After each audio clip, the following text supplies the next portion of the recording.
This meeting is being conducted in compliance with the Open Public Meetings Act.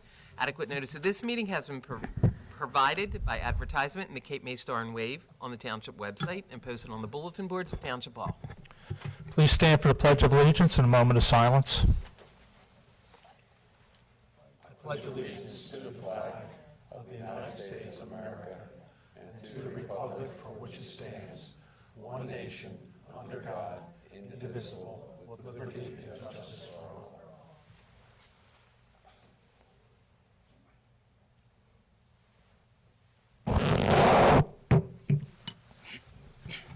Roll call, please. Councilmember Conrad. Here. Councilmember Perry. Here. Councilmember Simonson. Here. Deputy Mayor Clark. Here. Mayor Beck. Here. The work session tonight, we have Steve Del Monte, update on Escape the Cape Triathlon. He really needs no introduction. Councilman Conrad? You pretty much covered everything. This is He's a good this is the guy. township making sure as many people as possible is notified. Delmo Sports is great at notifying the neighborhoods and trying to get signage out, but people still drive in the area from other areas. We want to alert as many people as possible about the road closures and what's happening. It's a wonderful event. If you want to go watch it, please do. Even if it's just watch the people jumping off the ferry to the theme of Mary Lee, as they did last year. But Steve, please take over. This is your event, and you made it a wonderful, world-class event. Thank you, Mayor and Council. I appreciate it. I came from Coach Pitch Baseball. We're in the middle of the second inning right now, so that's why I'm dressed like this. But this is the fourth year. And in the fourth year, I'm proud to say that we have representation from 42 states in the United States, which has doubled what we did last year. So we have, Wyoming, Colorado, Texas, Arizona, just subtract 8 of them, and that's what we have. And so it's a very big deal.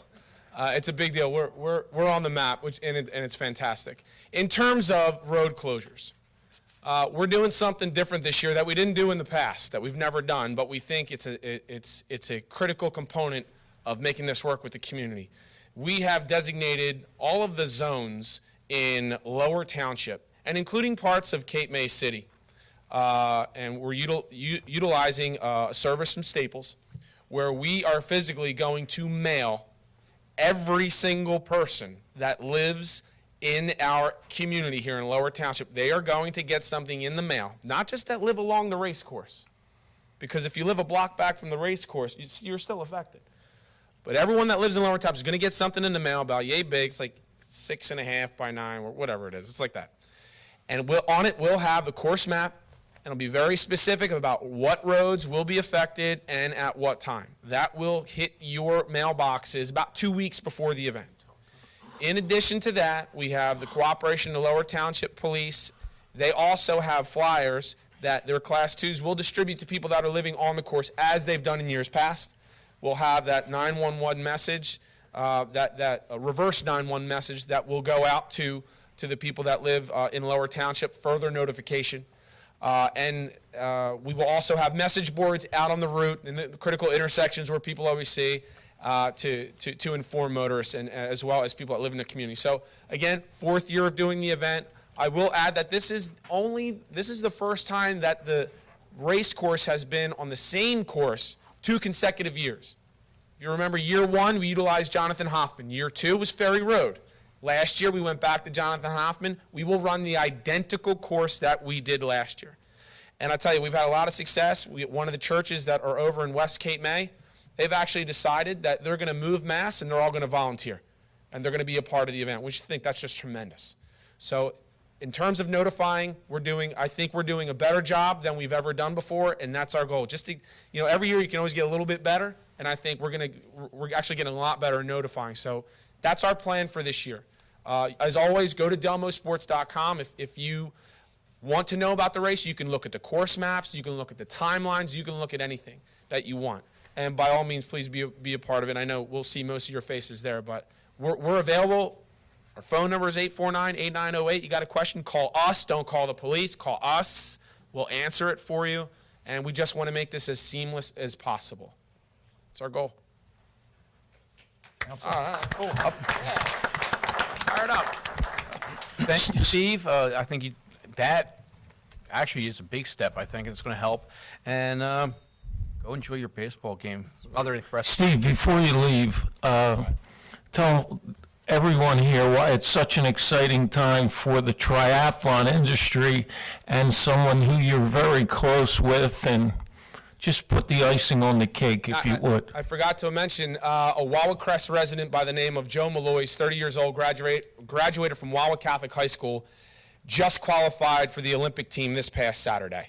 It's a very big deal, and not only that, and that's just a tribute. I want you to think about this. I was just mentioning it. Right here in Lower Cape May County, we have an Olympian, we have a Major League Baseball player, and Wildwood High graduate was coach of the Indiana Pacers, who they had to let him go because they couldn't afford him. He's going to get picked up by someone else. So that's three of our very own at the highest level of what they do. So I truly believe that this event's world class, that we're world class, and I think there's people out there right now just proving it to the world that in Lower Cape May County, right, we're doing it at the highest level. So there you go.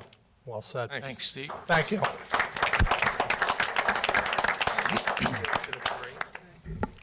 I mean, every year when I go over there, I'm just amazed at how professional it is. I mean, you go to a lot of events, but that triathlon is run like something out of the military or something. And people have a lot of fun, but it's so clean over there, and everybody's enjoying themselves. But it's remarkable how professional it is. So thank you on behalf of the township. Appreciate it. Okay, down to the consent agenda. Any comments or questions on the consent agenda? We have that addition, 164 resolution, which has to do with amending the appointment of our lawsuit with Cape May City, their attempt to withdraw from the Lower Cape May Regional School District. And that was something that we fought over the last couple of years. And while we're on this resolution, I just want to say thank you to Frank Campbell, the attorney who came down here and over the past couple of years has walked point on this for us. The implications of that original issue were incredibly huge for this township. And he kept us informed. He did a fantastic job, and I appreciate all his efforts on behalf of the township. Hopefully we don't need him again, but at the same time, he steered the ship, and we went through that safely. So all's well that ends well. So that's my comment on that. Is there any other council comments on this? Open up for public comment. Close the public portion. Approval of the New Jersey State Firemen's Association membership application for T. Gilliam from Villas Volunteer Fire Company. Approval of minutes from May 2nd, 2016. And resolutions number 2016-147 through 2016-164. Do I have a motion to approve? Motion to approve. Do I have a second? Second. Councilmember Conrad? Yes. Councilmember Perry? Yes. Councilmember Simonson? Yes. Deputy Mayor Clark? Yes. Mayor Beck? Yes. Resolution number 2016-165. This is approval of an alcoholic beverage license person-to-person, place-to-place transfer, including expansion of licensed premises. License number 0505-33011003. 5 Ps Incorporated, trading as the Bayview Inn. This transfer has been advertised. No objections have been received. This is a public hearing for the approval of this transfer. Do I have any council comments on this? Open it up for public comment on this resolution. Close the public comment. Do I have a motion to approve? Make a motion. Second? Second. Councilmember Conrad? Yes. Councilmember Perry? Yes. Councilmember Simonson? Yes. Deputy Mayor Clark? Yes. Mayor Beck? Yes. Move down to the administrative reports, if there's any comments or questions on that. If not, we'll move on to council comments. Council comments. Some news on the MUA. Hopefully it's hit the paper somewhat. Villas East project is to start sometime in June. They're waiting for a final USDA approval. The work will be completed sometime in September. More information is going to come from the MUA. and they will be sending out information packets to those affected in that area, those areas. The Wissahickon Sewer Project will be starting in about 3 weeks. They are hitting a little snag on something, but it's a 60-day contract for those people affected. I know it's 4-3, but trying to get everything covered. I was going to talk about the waiting for the final word about the Nathaniel Foster House, and we had heard the appraisals were in. I was just informed this afternoon the county has signed the contract to purchase the Nathaniel Foster House. They're going to be sending over to the township a agreement shortly. There's a few little legal steps. They have to do the surveys and that type of thing, but it looks like we'll be looking at obtaining that from the county shortly. There was a great turnout. I don't know how many of you came to the Coast Guard Festival over on the base. They actually had more stuff going on this year with the helicopters there and everything else. It was a wonderful time for families and everybody. And this weekend we had the Relay for Life. It was highly successful. I want to thank everybody that participated, helped, donated, whatever. Cancer affects everyone, and we're trying to find, and they've done a lot of good to help a lot of people. And other than that, Dave? The only comments I have to make is another couple of weeks, the unofficial beginning of summer will be here, Memorial Day weekend. I see already as the town on our township on weekends, population's been increasing with our summer residents coming down. And I just want to wish everybody have a happy and safe Memorial Day weekend. I also want to thank everyone that came out for the Relay for Life. And all the chaperones and those event organizers and everything else. You know, unfortunately, the weather wasn't the greatest this year, but nonetheless, a lot of money was raised for a great cause. I did spend some significant time on the phone with different entities regarding the Exit Zero interchange. Spoke to the DOT as well as the Turnpike Authority and several engineering companies. For one, the citizens down on Old Route 9 are worried because, you know, all the equipment being used is being stored across from them, and that road was in bad shape to begin with, so we want to make sure that when they're finished the project that road, and we're going to make sure that road is repaved, and as well as the area there that's used for storage and for the machinery is also landscaped. And with that, I also want to find out, because it was supposed to be finished, the whole project, by Memorial Day weekend, and if anyone's driven by there, that's not going to happen. So I want to find out what their estimated time of completion is. And on top of that, also wanted to congratulate Joe Malloy. I know Steve Del Monte has worked with him, and whenever he's home, he trains right here in Cape May County. He's traveled the world the last several years, and he's always one of the top finishers in world competition, and he's a lot of times the only American that finishes in the top 10.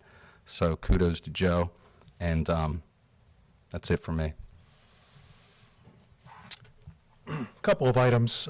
First off, we've been talking about the Delaware Bayshore Council, which has been formed. It's as an ad hoc committee. We're moving forward to incorporate and include representatives from 15 towns along the Bayshore. And this Thursday, the legislature will be considering a bill that we've put forward, which is recognizing the Delaware Bayshore as an area of major economic and environmental significance.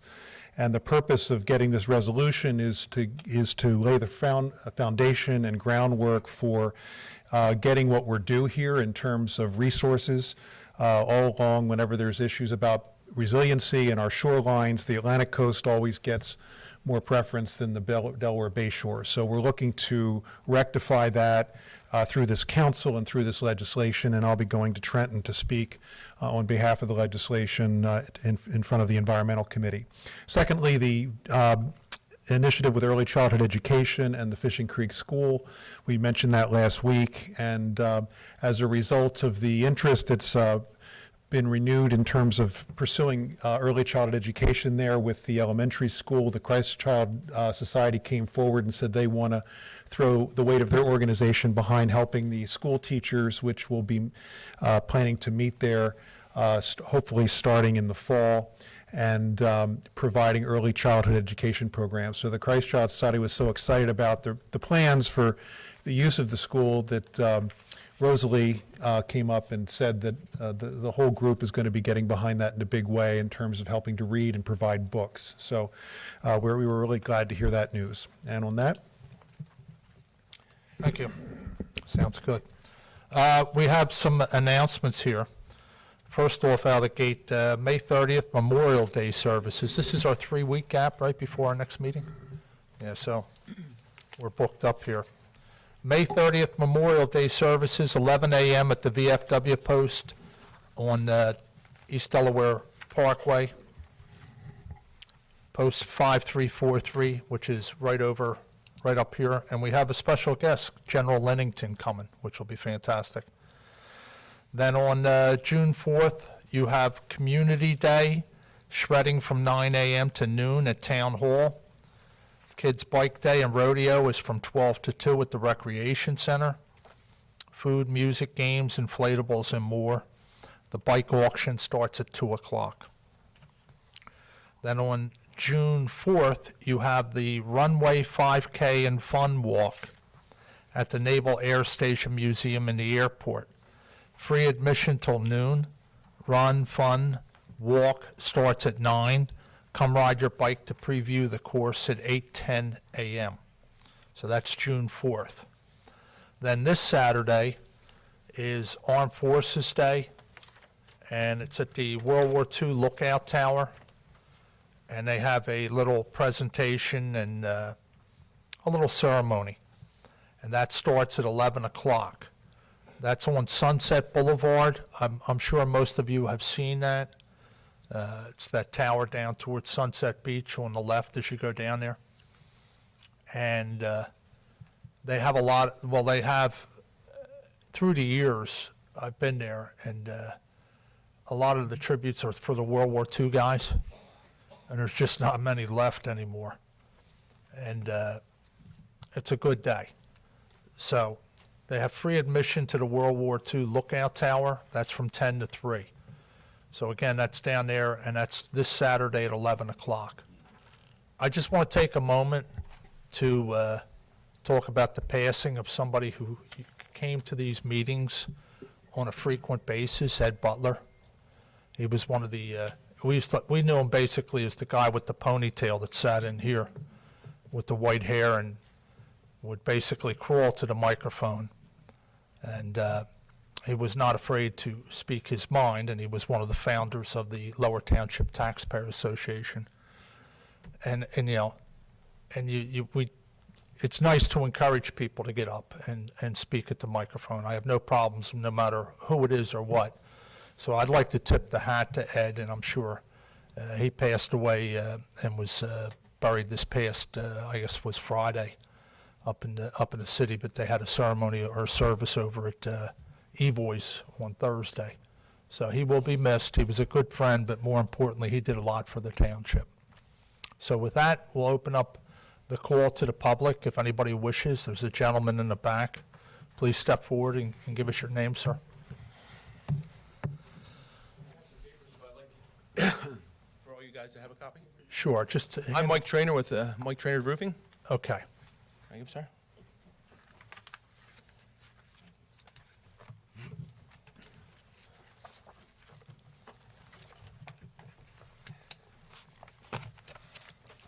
I'm passing out some papers with Consumer Affairs concerning the Contract Registration Act. If you can see yourself, the first, I'm not much of a speaker here, so I apologize, but Take your time. it says contractor means a person engaged in a business of making, sell home improvements include of corporation, partnerships, associations, any form of business organization, any its operative agents or employees. There's a couple other things you guys can read later on, but basically it means you must have a licensed insurance to be a contractor in the township of Lower or any other township in the state of New Jersey. Sorry. I've been going through, I guess since June, I did a contracted job because I have a licensed insurance. Somebody stepped into my work later on and did some additional work. They didn't agree with my work was up to proper standards, which it was. Unlicensed, uninsured, this lady happens to be. Since then, I've been contacting the township and many other authorities. The best I can do right now, they told me from Consumer Affairs, is take pictures and then report her, which I have been doing. Which now, by the way, I have two what do you call it, charges against me, harassment for taking pictures, which I will address with Sandman on the 17th or whatever date it is. But I'd like to say that I've been informing the township of this, the construction office, but it seems to be if you're more friendly with them, that's more important than the actual law. And this is what I've been dealing with at this point. I talked to Mr. Ridgway about it. I talked to Gary Playford about it. I talked to Don Art about it. I talked to Lisa about it, zoning. I'm waiting for my OPRs, which is way past due. I'm supposed to get 7 days. It's 3 weeks, which is, you know, to be able to see the permits. I usually roll with everybody. I like everybody. I know most of these gentlemen here, and they're all, and ladies, whatever. But fair is fair. She cost me $5,800 on also on somebody who came in from the office over here and did inspections, said the work was done wrong, which also put it on the Consumer Affairs a check against my business, which is not true. He went back in and then he said, sorry, I said, you didn't bring your tape measure? And that's when he said, sorry, I didn't know it was your job. It doesn't matter if it's my job or your job or your job. The code's still the same. But in any case, I believe my second, I rode by here the other day to turn on one other OPR. Out front, I see one of the other officials talking to her outside. Then later on, I see another one zoning talking to her outside. It seems to be we're too friendly and not, I'm friends with everybody, and I agree that sometimes things rub a little easier when you're friendly, but the same thing, the law has to go to her also.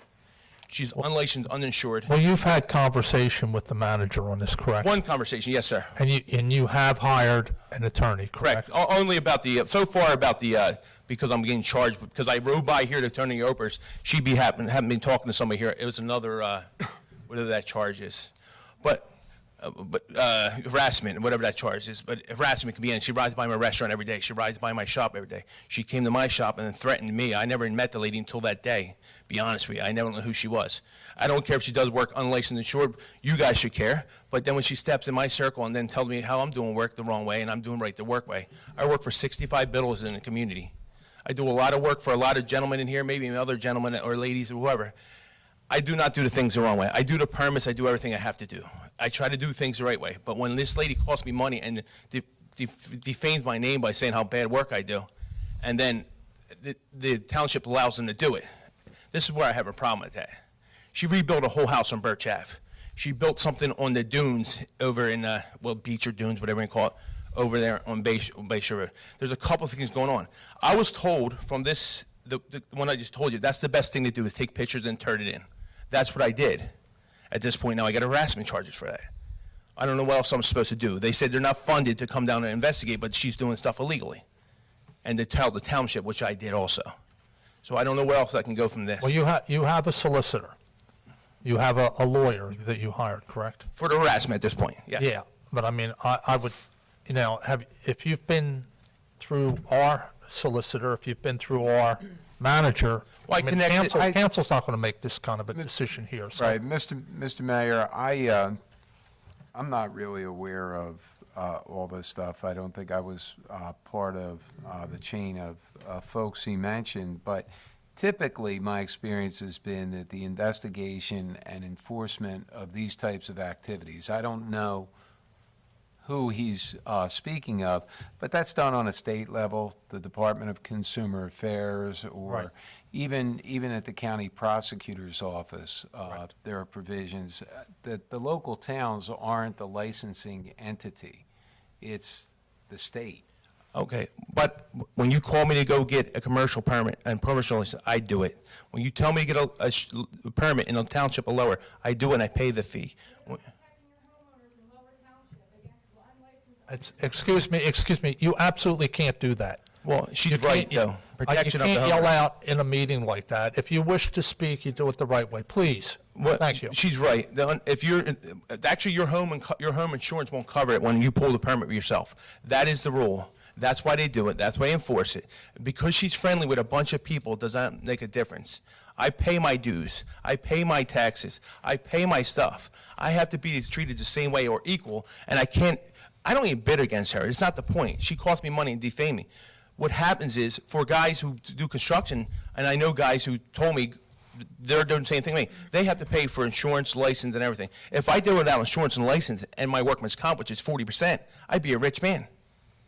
But I can't do that. I have to do it the right way to protect everybody, including myself, including the homeowner, including the state. I have to pull the permit so you know we're doing it.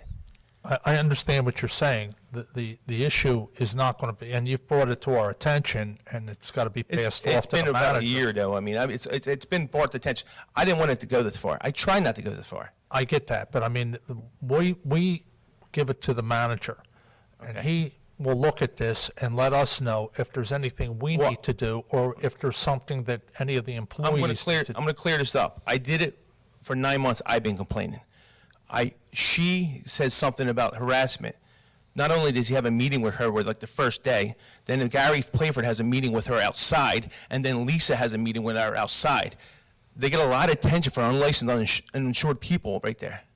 And they do it quietly outside, which is unusual to practice business. Again, what are you specifically asking us to do as a township right now?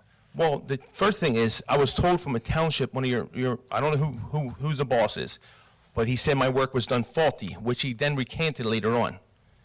And this is like getting convoluted and has to do with employee conduct, and I really think we need to back out I of think if we're this. going to get into personnel matters, I think we're not going to get in nothing because that's what happens.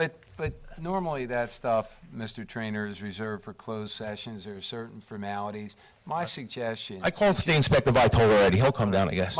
My suggestion, since you have Mr. Sandman involved, he can. He's not involved in this case, sir. I just told you about the harassment. Oh, I thought. I'll repeat it again, only with the harassment. I thought you suggested that he was involved. Suggestion, I didn't say that.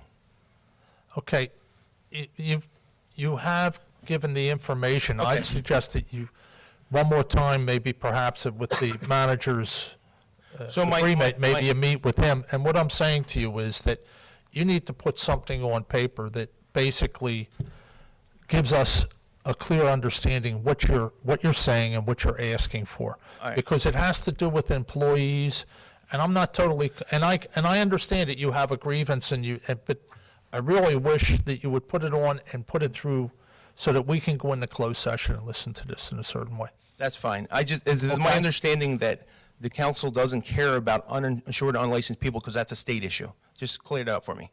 Well, Typically, the Contractors Registration Act is enforced at the state level. We don't regulate who gets a license and who doesn't get a license. Okay, so if somebody's robbing a bank and you see, you're not a cop, so don't stop it, right?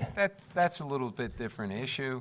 Okay, I understand. Okay, I well, understood. Jules, or I should say, they register, they come in and get their license here, contractors? I'm talking about the state contractor's license. State contractor's license, but don't they need work? In order to do work on a house, yes, you have to pull a permit from our construction department. The And permit's different. a permit's different, but don't you need a license to get a permit like this? I, as a homeowner- Unless it's, as a homeowner A can. homeowner I get can that. get a license. But if you're doing work on a house as a contractor, and the homeowner does not get the permit, you need a license, That's a different story. correct? Well, I don't know what, A valid person has to pull the permit. It could be the homeowner, it could be a licensed contractor. I understand. Correct, but if you read on the consumer right there, that they're not allowed to do work to make profit, only for a relative, of course. And also, I'd just like to say, I did report unlicensed, uninsured work being done on Pennsylvania Ave. Electric, air condition, columns being taken down, floor joists being taken up, lead paint off the walls with, I reported this already. I thought it would be quietly, but obviously, you can't be quiet if you're friendly with them. I don't know what else to do. I'm just doing, I consider myself a half-decent citizen here. So I'm just trying to tell you guys, I thought there's something would happen. But if bureaucracy gets in the middle of this, it's just crazy to me. Well, I think you need to meet with the manager and maybe the solicitor and see if there's anything. When I we- talked to the manager, just to let you know, Happy to. I reported about the manager. He also told me about a boat I had out front that they let me go on because they had a meeting here about my sailboat out front of my Well, place. I think that's where you got to go, Mike. Okay? Well, by the way, the sailboat's going, just so everybody can be happy. All right, thank you. Does anybody else wish to address council? This gentleman here? My My name is Pete Wilson. I'm owner of North End Thrift, 901 Right. Glacier Road in Vills. I have questions regarding the 529 chapter laws regarding secondhand merchants in Lower Township. I know back in 2014, in October 6th, I had a meeting with the township, some of my staff members and other members of the community regarding the laws. Ms. Picard was at the meeting, and the old solicitor was there, Detective Boyle, representing the police department, and Vol might have been there. Manager Vol was there at the time. And we talked about the law and how we're the biggest buyer and seller of gold and silver and secondhand merchants, and wanted our input on the law. So at which time, because the law was about to change to include secondhand goods, and I know Councilman Conrad had talked to me about it, and what we were trying to prevent is making a law so big that it excluded us from having a business, but also to protect the public in case of stolen goods. So at the time, Detective Boyle said, well, always gold and silver has to go into the new rapid system, and also anything that crossed a threshold, like somebody brings something to me, has to go into a system called the rapid, which is a police computer system. And we all thought that was a pretty reasonable thing, because a lot of times we do cleanouts in Lower Township and we'll get a whole house full of stuff. It would be almost impossible to itemize 3 box trucks full of items that we buy. Or if we buy something, through the Shopee, and we go to somebody's house and we get a couple dressers or a canoe or something, those items do not have to go into the computer system, but then we have an off-site acquisition form that people sign, and they say that it's their item and all that, just in case something does come up that is stolen. So we thought that was a fair compromise. I know Solicitor Stefankiewicz was coming into office, and we had correspondence between us and him, and we sent information to Ms. Picard regarding the laws. But what happened is that when the law came into effect, it still kept in saying that every item must be bought at the shop, and that I could not buy anything at anybody's residence without putting it into the computer, which was not the intent of the law, from what I understand, and what I had discussed with Mr. Conrad, because the verbiage of it never changed. Initially, it was adopted for the mobile gold buyers, because they were buying people's gold in a pickup truck at Wawa. No identification, no anything. So they gave out a new law saying, hey, we can get 10 merchants, it's a $500 license, $10,000 bond, and you gotta buy it at a shop. You can't go to a person's house, you can't meet them at Wawa, you can't go underneath the bridge, and you have to keep a record of sale, and you have to take a picture of the stuff and all that. But at no time was the intention, from what I understood, was to say, hey, when we got the new law into effect for the secondhand goods, for it to then to cover everything. So from what I understand, I still haven't been given my secondhand merchant license, which is a different mercantile license than a regular old retail license. And from what I understand from Ms. Picard, no one has been issued a license this year, because you guys are tweaking or trying to come up with better verbiage of the law. So in the meantime, 9:30 at night, 3 police cars pull up to my house and give me 23 tickets. I don't know why they had to bring 3 cars at 9 o'clock at night, but they found that necessary, and it was we went to a home and bought a canoe, one of my employees, and then the canoe was reported stolen by the father, the son who sold me the canoe, and so they issued me tickets for the canoe, the oars, 5 tickets for the oars, 5 tickets for the canoe, 5 tickets for the little outboard electric engine on the back, and 4 tickets for a wicker dresser that they threw in for free. So, I'm fighting for, these tickets, and I've been asked for clarification. I called for last 2.5 months to get a meeting with the solicitor, with anybody who would listen. Finally, the city manager did hear me, and he said, well, let me look into it, and we got a postponement. But I don't understand how we are guilty of anything wrong. The police never even investigated. Mr. Wilson, They didn't come to the shop to ask us if we Can I say bought it. something? The first time I got a phone call from anyone from your camp was Friday afternoon. I received a phone call from your attorney indicating that you had some tickets. You and I have had some conversations since I've been in office relative to, criticisms about the ordinance. It was one of the first issues that ever came up back in probably January or February of 2015. The problem is, we get it.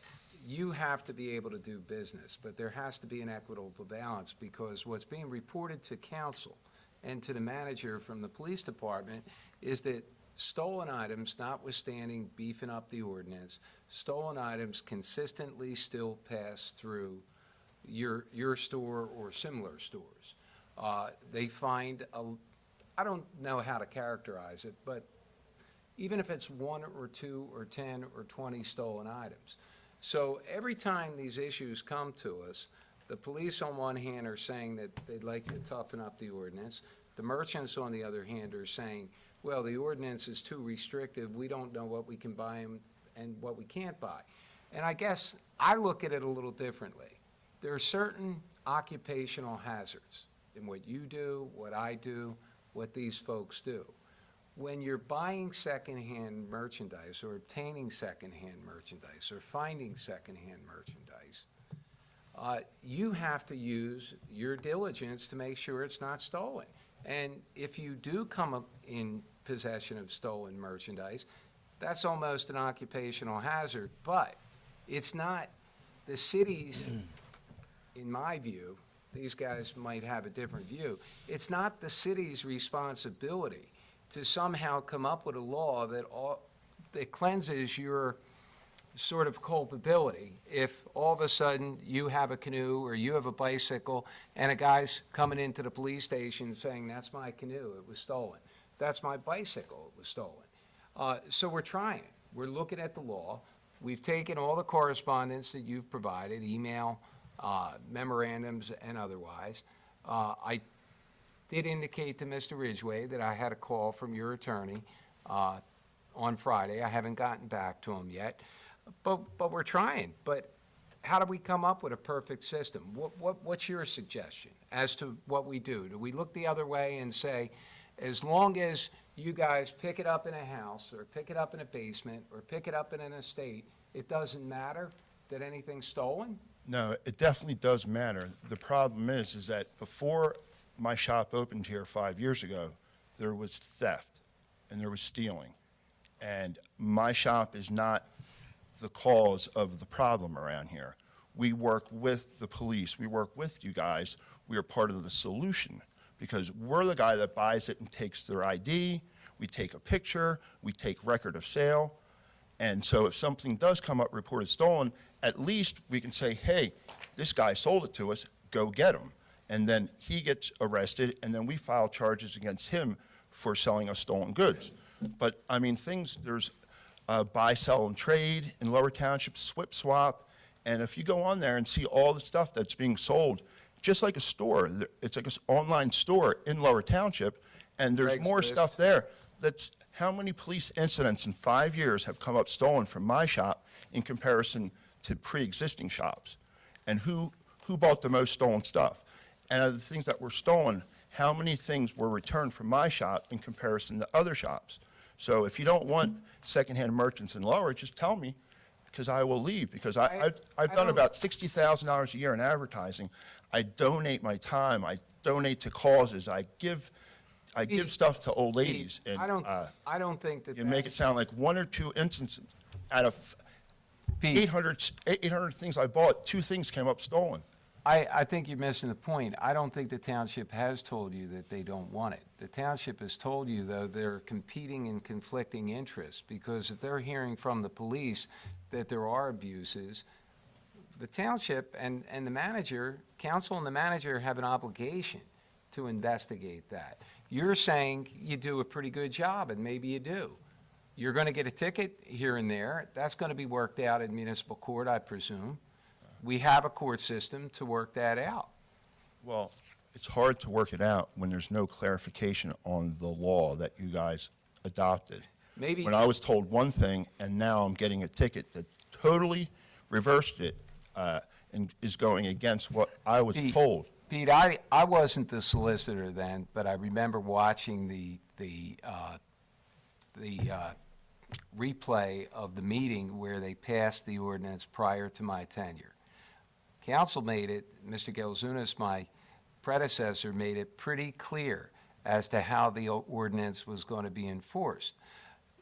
If there was, some question after that, I don't know where the questions came from. We agreed to take another look at it. When Mr. Ridgway came on board, one of the first things he did was say, we're going to take a look at it because you did at least level some concerns about the new ordinance. And we've been doing that. We probably met as recently as, I don't know, it seems like, within the last month or so, and we've discussed the ordinance. My suggestion, and much like my suggestion to the gentleman who came up here before you, I think it was the mayor's suggestion actually, is that you have an attorney on board, that he communicate with me, he has contacted me, and we'll see. We'll see what we can do with the ordinance. Nobody's looking to put you out of business. Well, we're looking for a new location, and it would be a shame the Lower Township, I just bought a home here, my kids go to school here, and we do a lot of good stuff. How many merchants are considered under the secondhand merchant? How many use the rapid system? I'm not sure that I'm that's asking something Mr. that's Carter, open for discussion here. Because Right. there's 14 shops that sell secondhand merchandise and buy, and how many are using the system? And they're not even approached. Every antique shop, they're all secondhand merchants. Who governs them? Nobody. It's like, I get tickets. It's called selective prosecution. Well, I've that's, had- again, Pete, that's an issue that when you go to court and I go you to court use, tomorrow, and- let's take it with you and your attorney or whatever, we'll She's the bring only that one up. that was privy to the meeting that we had, and if I'm found guilty on one charge, then they cannot reissue my license, and then I'm out of business anyway. So That's why you have a lawyer. Well, And- I'm just saying goodbye to you guys, and that I don't feel I've been treated Pete, fairly. but ultimately, it's council's determination as to whether or not you get a license. Well, That ultimately, they have to make the call as to whether or not you get a license. I don't read the ordinance necessarily to say if you have one violation, you can't get a license. You must have read something Well, that I didn't see in there. when I went to court, and he said, all right, this is what we're going to do, the prosecutor. There's 23 tickets, plead guilty to 3, and fines. I Well, said, hold. we can't get And into then any of all of a the sudden, settlement negotiations that you had with the prosecutor. That's not appropriate here. I've been intimidated, and I have an open internal investigation on the detective in Lower Well, Township. And he's the same one. Again, that's not an He's giving me appropriate all- conversation right now. Thank you. Just let Thank me you. Talk about. Thank you. And he's the one giving the tickets. Thank you. Does anybody else wish to address council? Yes, ma'am.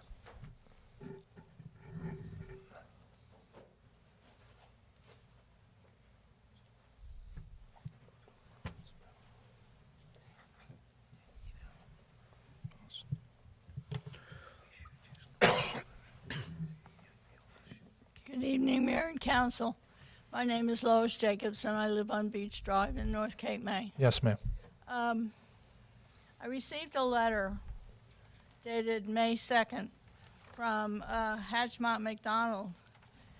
This letter is to provide you with legal notification that an application has been submitted, blah, blah, blah, blah, blah, with an open plan for 30-day public comment period to commence May 18th. You're probably aware of this. No, Yes? I'm not aware of the letter, but, go Okay. ahead. The letter is addressed to adjoining property owner within 200 feet. And it has to do, I'm sure, with the beach access improvements. It's a DEP, it's probably their open comment period on their permitting. We have to notify X amount of people within the beaches, and the letter was sent, and then there's approximately a 30-day period for Right. public comment. And I think And that's what your comments go back to DEP, correct? They're not going to be a meeting here, an open meeting to No. discuss this? No, we already had a meeting on the beach access plan. Really? Yeah. Well, that's interesting. Well, we gave it plenty of information. When did we have a first meeting in February or something like that? Yes, when the people who are affected and involved, as in also to the letters, they're not here. And if these are addressed to their local address as a registered letter and don't get forwarded, these people have no idea what's going on. Well, I have an objection to that. I think one of the things that we certainly made sure that there was plenty of time in there to try and get as much publicity out as we can. And I guess the people letters that just are not notify tuned in. people go to their place where they pay the tax. We only notice consistent with what the law tells us. We can't do it any different way. I get it. The laws Well, and if it's done in the regulations winter, tell us so. people just don't find out about it. It's unfortunate, but we didn't, that's the system. It's kind of slippery. Anyway, I had an interesting experience today. I was riding north on Beach Drive and returning from a medical appointment and encountered, I didn't really count, but it was about 6 men and a bobcat and the operator of the bobcat that was pushing sand from the north side of a huge dune, which is, I would say, about 150 feet from Rose Hill Parkway, north of. And the men were all over the road and yelled at me to keep moving. I went around the block because I was curious about this, and the bobcat was busy moving sand off the road, up over the dune, and down onto the beach. And ultimately, later in the day, I found that they had created a path. The path was all soft sand, and it went from the edge of the road over a little bit of a hump, and then down all the way onto the beach. I have pictures. And so I spoke with Mr. Clayford, is that correct? Yeah, And could it be? He said something about an emergency? Yes, I think that we had contacted DEP, Jim. I can't believe this was an emergency event. Well, people could get hurt. That sand had piled so high. I It's went been down. on the road all winter, off and on. Every time the wind blows, we're full of sand. Now we've got a complete path coming up off the beach to the road. Was of there a path soft- there before? Yes. As soft sand, and you know the prevailing winds are going to pick that sand up. They made it worse, is what they've done. Not only that, they only took half the dune and made this path, but they've left the other half of the dune, which is now a cliff. That's all going to collapse. I think it's the Because same that's what thing. happens. Didn't we do this last year? Yes. Starting about 6 to 7 weeks ago, They started scooping sand up. let's just discuss Rose Hill Parkway right now. We have watched that dune area, which was an access path last year, that was granted emergency relief from the state DEP. We applied for a permit for 2 streets where it just wasn't safe. Through this winter, that mound became almost 10 feet high. And in the past month, I've had residents come in that live on Rose Hill Parkway into my office, besides phone calls and emails, saying, we won't be able to get to the beach this summer. And But it's only May. well, so what we did at that point in time was we had filed our permit for beach accesses, but we don't anticipate getting the permit for all the beach accesses until the end of June.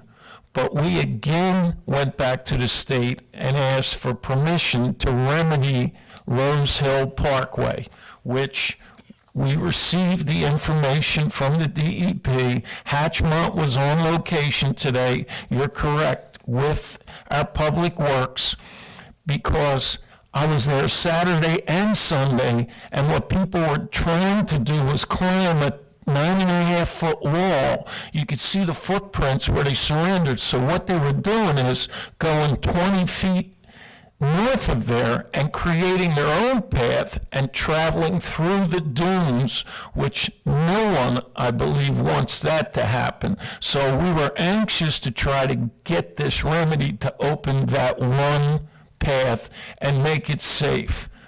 Could the sand blow back down? Yes, I guess it could, because I was amazed at how much sand blew up in that one area in the past 3 months. Have you been out to see this? I You have to go see I it. just saw the pictures about 5 o'clock tonight, but I did not get to the site when they were finished, but Well, in their adventures of gathering up sand, they made a pile down by the park where they have parking places and go out on the beach. What is that, Lincoln Boulevard? well, this sand on Rose Hill stayed on Rose Hill. Let me finish. They piled sand up, big high mountain of sand. It was soon all down on the road. Piling sand up doesn't work. And since they took half of this dune, it's all going to collapse. And whatever you did today will be gone next time the wind blows. So I just want to say that I think you probably got to jump on the PATH project. And in spite of, a lot of public comment and sentiment about it, we really aren't happy with this. It's a waste of money. And I'll conclude by saying that coming up soon, the horseshoe crabs will be coming up to lay their eggs, and we have to remember not to molest them. And the migratory birds, please, if they could keep their dogs from chasing the birds are having a hard enough time as it is. The other thing I'd like to say is for the 4th of July event, which is on the 3rd, I think, a little something patriotic it is, after all, our nation's birthday, and something patriotic. We haven't had a patriotic anything for quite some time. It's pretty sad. Thank you. Thank you. Does anybody else wish to address council? Okay, go ahead.